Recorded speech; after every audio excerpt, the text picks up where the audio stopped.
श्री स्वामी समर्थ. नमस्कार स्वामी भक्तांनो. आज आपण पाहणार आहोत, भक्ती करताना मन लागत नाही, आळस येतो, जांभळी येते, याचा अर्थ काय?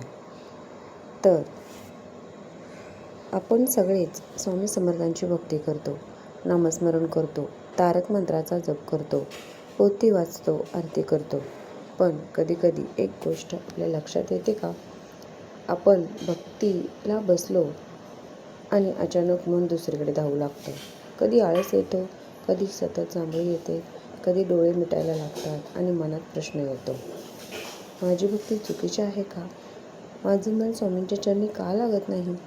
जांभळी येते म्हणजे काही संकेत आहेत का? स्वामी भक्तांनो, आज आपण याच विषयावर शांतपणे विचार करणार आहोत. सर्वात आधी एक गोष्ट लक्षात ठेवूया.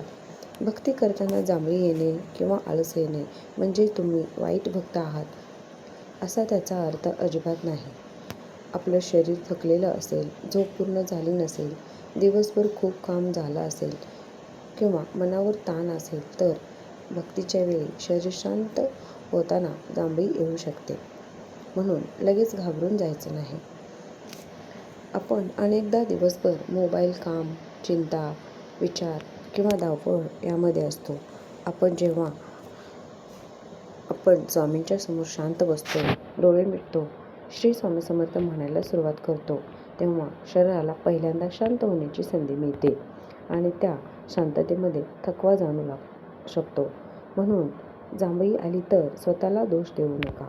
मनात म्हणा, स्वामीराया, माझं मन चंचल आहे, माझं शरीर थकलं आहे, पण माझी श्रद्धा तुमच्यावर आहे.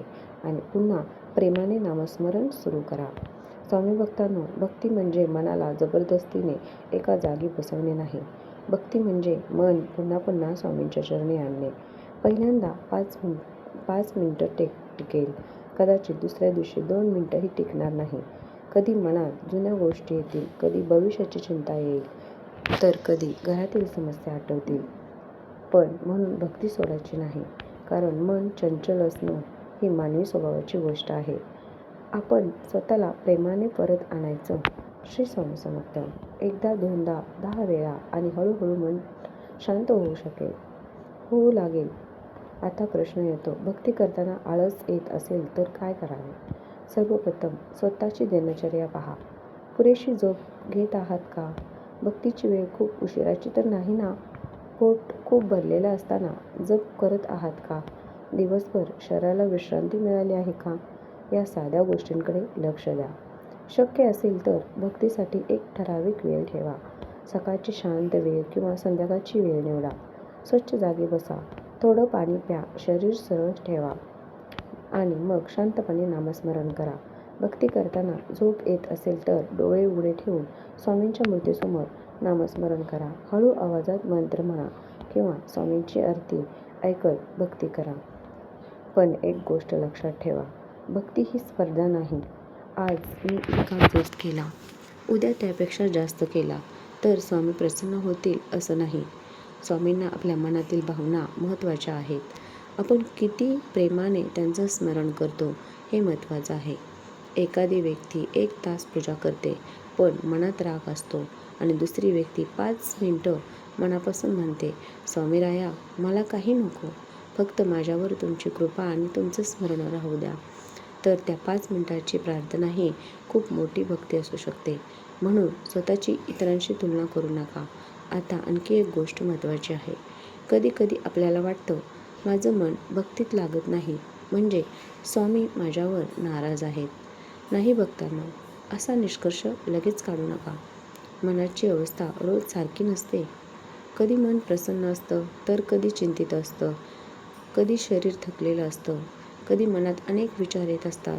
भक्ती म्हणजे या सगळ्या अवस्थांमध्ये स्वामींचं स्मरण करत राहणं होय. आपण आनंदात असताना स्वामींचं नाव घ्यायचं आणि अडचणीत असतानाही स्वामींचं नाव घ्यायचं. मन लागत असताना नामस्मरण करायचं आणि मन लागत नसतानाही 2 मिनिटं प्रेमाने नामस्मरण करायचं. हीच तर श्रद्धा आहे. म्हणून आजपासून एक छोटासा नियम करा.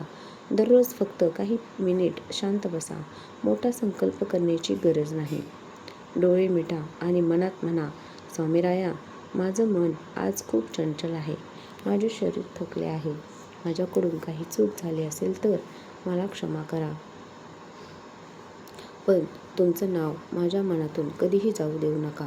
आणि मग शांतपणे म्हणा, श्री स्वामी समर्थ, श्री स्वामी समर्थ, श्री स्वामी समर्थ. जांभई आली तर थोडा वेळ शरीर सैल करा. मग दुसरीकडे गेलं तर पुन्हा स्वामीच्या चरणी आणा. आळस आला तर थोडं चालून या आणि पुन्हा भक्ती करायला सुरुवात करा. पण स्वतःला दोष देऊ नका, कारण भक्तीमध्ये सर्वात महत्त्वाची गोष्ट आहे श्रद्धा, प्रेम आणि सातत्य. स्वामी भक्तांनो, कदाचित आज तुमचं मन पूर्णपणे भक्तीत लागणार नाही, पण उद्या पुन्हा प्रयत्न करा. कदाचित उद्या 2 मिनिटं अधिक मन शांत राहील. हळूहळू तुम्हाला नामस्मरणाची सवय बनेल आणि एक दिवस तुम्हाला जाणवेल, मी स्वामींचं नाव घेत नाही आहे, स्वामींचं नाव आपोआप माझ्या मनात उमटत आहे. हीच नामस्मरणाची सुंदर अवस्था आहे. म्हणून जांभई आली म्हणून घाबरू नका, आळस आला म्हणून स्वतःला वाईट भक्त समजू नका आणि मन भटकले म्हणून भक्ती सोडू नका. फक्त पुन्हा एकदा स्वामींच्या चरणी मन आणा.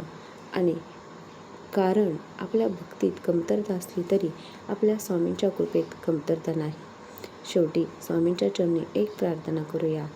हे स्वामीराया, आमचं मन शांत करा, आमची श्रद्धा दृढ करा.